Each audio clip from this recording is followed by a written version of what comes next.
Nachoweza kuwahakikishia wanasimba jezi ambayo itakwenda kuzinduliwa ya kimataifa ya Simba Sports Club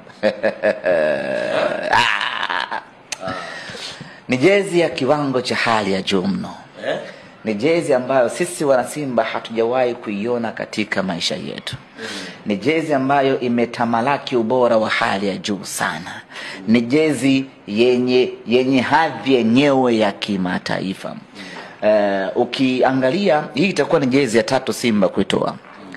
Tumekuwa na jezi ya pre-season ambayo wachezaji wetu walivaa wakati tupo kwenye maandalizi ya msimu pale Messi, ikawa gumzo sana, yani ikaleta vita, tunataka hiyo, wakiamini ya kwamba hiyo ndiyo jezi bora kuliko zote.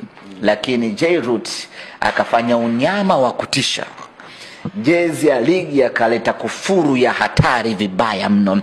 Mpaka leo wana Simba tunavaa tunang'aa vibaya mno mitaani.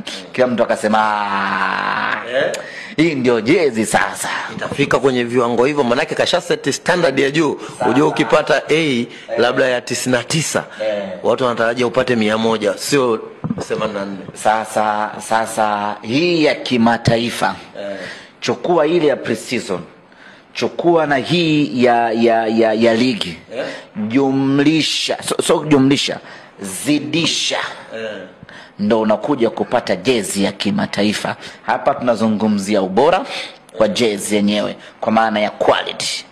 Hapa tunazungumzia ubora wa kitambaa grade A.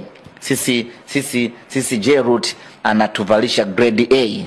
Anayovaa Manchester City kitambaa chake ndicho tunavaa Simba Sports Club. Wanachovaa Bayern Munich ndiyo tunavaa Simba Sports Club. Wanachovaa Arsenal ndicho tunavaa Simba Sports Club. Grade A ya material ndiyo tunavaa sisi. Ndio inakwenda kuonekana hapo kwa jezi ya kimataifa. Lakini 3, mchoro wake, namna ambavyo maua, mchoro, jinsi ambavyo imetengenezwa. Kama unaanza kutoa siri mapema. Una michoro? Asa chukua jezi ya pre-season, chukua na jezi ya ligi kuu, zidisha, ndo unakuja kupata jezi ya kimataifa. Na jezi zenyewe zitazinduliwa hivi punde, mara baada ya watu kuwa wameshaweka oda za kutosha, kila mtu akalipia fedha yake, jezi itazinduliwa.